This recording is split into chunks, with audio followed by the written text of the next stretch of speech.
そもそもそれがずれてると何言ったって無駄なんで、確かに。みんなその怒鳴られたということに対して思ってる価値観が全然違うわけです。確か言葉の定義、意味ってすごい大事ですよねってやっぱ思うんですよね。に。はい。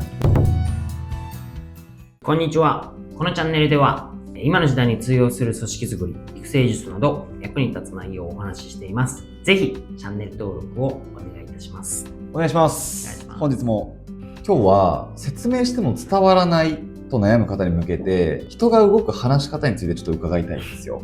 特にどう話せば相手にしっかり伝わり行動につながるのか、自分もかなり知りたい内容なんで、森社長の見解を交えていろいろとお話をお聞かせください。そうですね。そもそも前提が違いますよね。前提が違う。伝わると思ってる前提だから多分伝わらないですよね。そもそも伝わらないんですよ。伝わらないっていう前提で話したり動いたりしないといけないですよ。あ、逆ですね、じゃあ。伝わるんだっていう感じで思っちゃいけないですよ。なるほど。そもそも前提が違うと。伝わらない前提ですよ、まず。そういうことっすか。究極、こんな言い方したらドライだってよく言われますけど、人は分かり合えないですよ。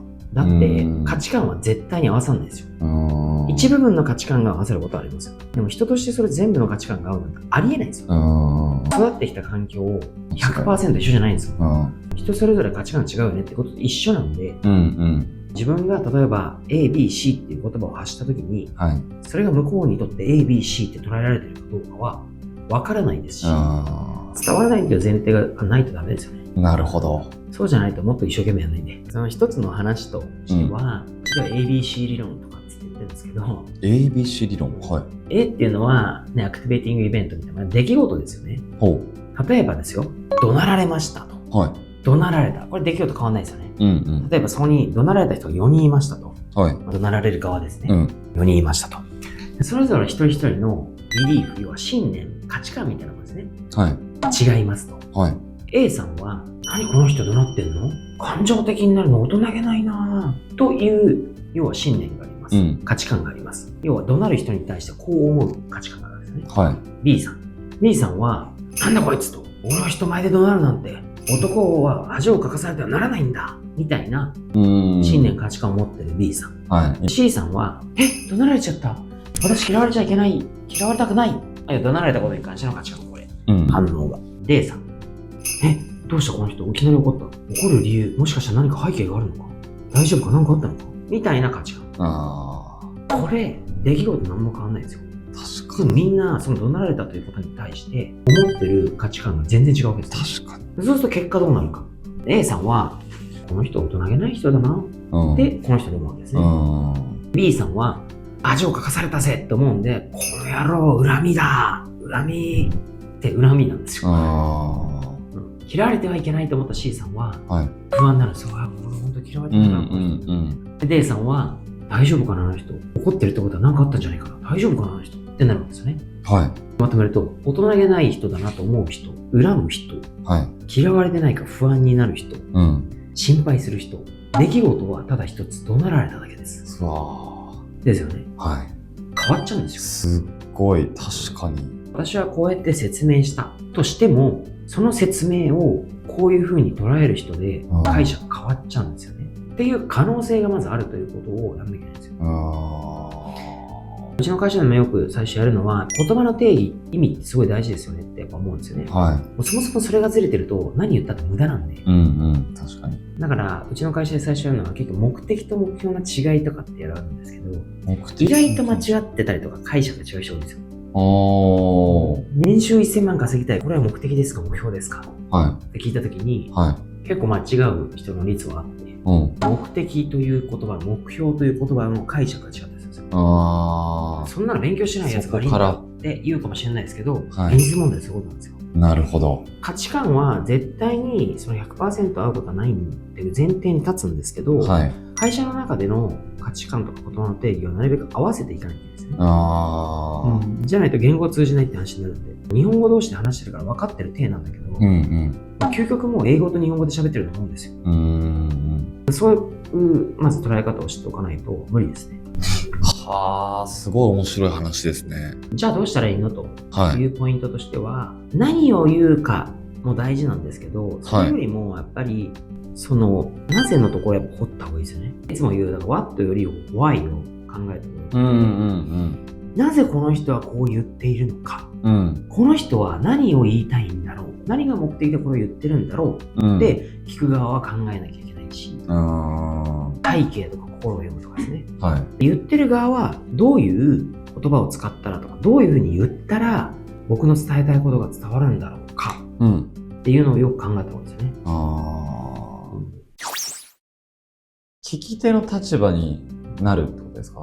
それもそういう一つですね。心を読むというか。心を読む。だからやっぱ本当に物事をちゃんと伝えたいときに、僕が重視していることは、理論は後付けで、そういう感情になってもらうことを頑張るんですよ。そういう感情。例えばですけど、あなたには頑張ってほしいんだと。じゃあ相手がミスをしました。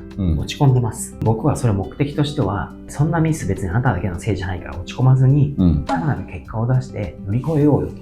頑張ろうよと言いたかったとしますと。その時に、あのミスはあなたのせいじゃない。あなたの過失は3割で、多分 B さんの人の過失の方が実は大きくて7割だから、あなたは心配してる、今落ち込んでるのは7割減でいいよと。なので、この3割の過失については、このぐらいの損害額だから、この損害額を上回るためにこういう風に頑張ったらこのぐらいのリターンが入るから、それで全部帳消しなんだから、もう来月で取り返せると思うので頑張りましょう。超めんどくさいですよ。人の心動かないんですよ。そうじゃなくて、何を言うかよりもまずは最終的にこの人がよしそうだよね、頑張ろうっていう気持ちになってもらうことが大事な目的だから、そう思うためにどう話すかということを心がけるわけですね。なるほど。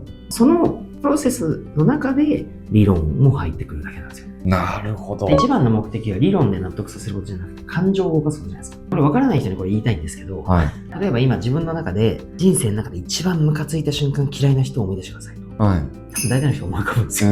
います。じゃあ何を言われた、何をされたからそういう感情を抱いたか覚えてますかっていうと、意外とこれ覚えてる人少ないんですよ。だから結論、何を言われたかは一言一句で覚えてないけれども、ムカついた、嫌いになった、すげえ怒りの感情があった、これを忘れないんですよ。結局理論じゃなくて感情を覚えてるじゃないですか。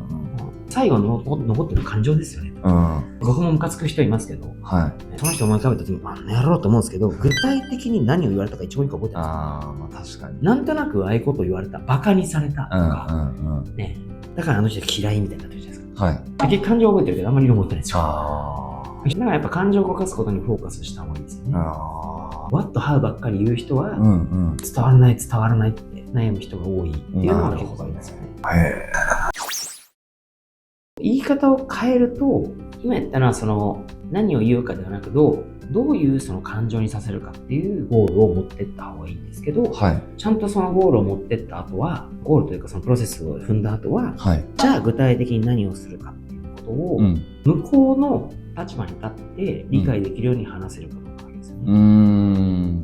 これに関してはやっぱり量と質の話なんだろうなと思っていて、量と質教育かな。量と質教育。言ったけど伝わらないんだってよく言う人って、そんなに量言ってないんですよ。著名な経営者の中でも松下幸之助さんかな、とか100万回言ったのかとかっつって100万回言ってねえなと思ってるんですよ。100万回言わないと伝わらないって言ってるわけですよ。大事なことはと。100万回ちょっと大げさかもしれないですけど、ちゃんとよく言わなきゃいけない。量ですね。質は伝え方で分かりやすさ、シンプル、テーマとしては10歳の子供でもなるほどそういうことだねって分かるぐらいのイメージ、相手に合わせですね。分かりやすさとかシンプルとか大事ですよね。それはやっぱり努力する前提がないとダメですね。教育をしていかないとダメですよね。伝える伝わらないはそもそもそういう前提だからっていうことと、言ったのに伝わらないって、言ったの100万回言ったのかなって、そのぐらいやっぱ繰り返し言ってないとそれは伝わらないんだよっていう教育とか、なるほど。質っていうの伝え方をもっと分かりやすくシンプルにとか、やることの努力はしないといけないんだよみたいな。質と量をなるべく理解させて高めながら、伝える伝わるってこのぐらい複雑なことだっていうことを教育していかないと。なるほど。ビジネスの世界に言うと、言ったのか言わないのかみたいな話で、言った側は俺はこう言ったんだって理論主張するんですよ。何を言ったか。言われた側はいや聞いてない。もしかしたらその文言を聞いたかもしれないけど、はい、そういう解釈で受け取ってないとか、そういう意味で受け取ってないから、こんなこと死ぬほど起こってるじゃないですか。同意があったなかったとか。まあそもそも伝わんないですよ。伝わらないことが前提だけど、伝える努力を全力でするっていうだけなんで、ちょっと面白いことなんですよ。いや、でもなんかスッと入ってきますね。伝わる前提で僕は悩んでたんで、そもそも前提から考えをガラッと変えるべきだなって思いましたね。話す側は伝わらない前提、はい、伝える努力を最大限する、はい、理論よりも感情でまず最初やって、で理論をちゃんと具体的に分かりやすくシンプルにちゃんと量をやりなさいよと。今度受け手側の教育も結構必要で、受け手側の教育、あれどうや伝わらないものだから、はい、理解する努力を全力でしてください。上司がこう言ったけど意味がわからないじゃなくて、上司が言ったことを全力で理解する努力をしましょう。なるほど。復唱しなさいとか、質問しなさいとか、そういうことをよく教育しておくんですよ。はあ。なるほどね。会社でよくある話が、はい、出来事が起こった一つのことに関して、社長はこう言った、はい、私の上司はこう言った、はい、2人言ってることが違うんですけど、当てになんないみたいなこと言われるじゃないですか。うちの会社は、まあ当たり前だったんですよ。だって、この出来事をどう報告したかによって、回答が異なることがある。報告した人のニュアンスとかによって、受け取り方が違うから、違ういう答えになることがあると。とにかくそうやって捉え方があるんで、何か出来事が起こった時に、相違なんかよくあることだと。会社の方針が分からなくなりました。上司言ってること2人違うんで、とか言われても。そうじゃなくて、なぜ社長はこっちで答えたのか。なぜ上司はこっちの B って答えたのかを理解しに行くのがあなたのやるべきことですよ。答えが違うってやってられませんとかっていうのは、できない人の言うことで、当たり前だから何言ってんのって話だからねって教育してるわけですよ。なるほど。答えが違ったとしても、違うからやってらんないとか、ネガティブになるんじゃなくて、なぜこの違う回答をしたのか、私の説明の仕方なのか、状況の伝え方なのか、もしくは各々2人の捉え方なのかとか、そういうのを考えると。なるほど、ね。みたいな教育をします。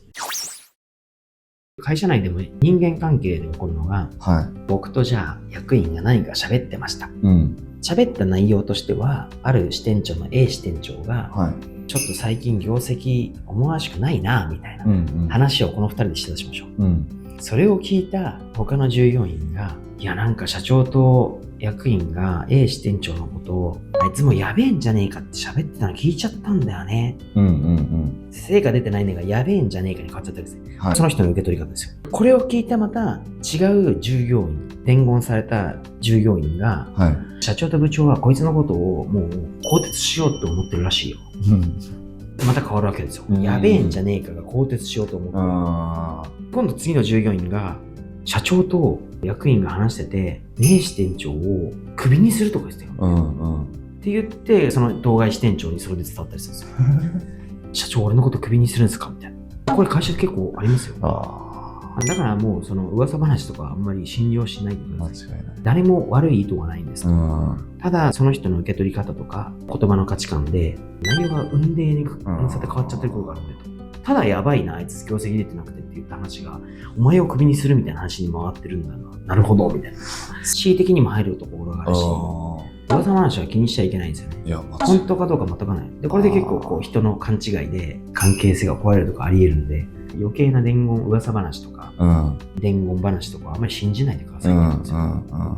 誰にも悪気はないんだけど、良くないことしか起こらないんです。はあ。なるほど。ありがとうございます。いいお話を今回も聞けました。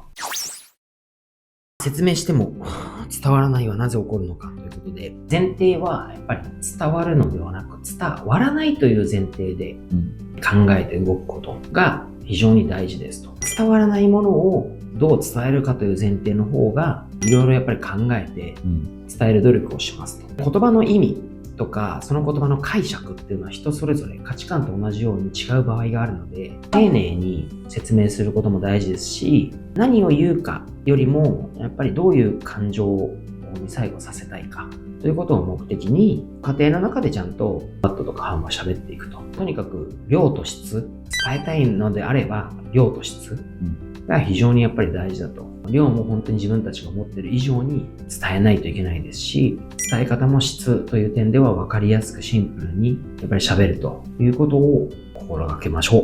はい、ありがとうございます。皆様からいただくいいねやコメントはいつも見ていて励みになります。この動画が気に入ったらぜひいいねやコメントをお願いいたします。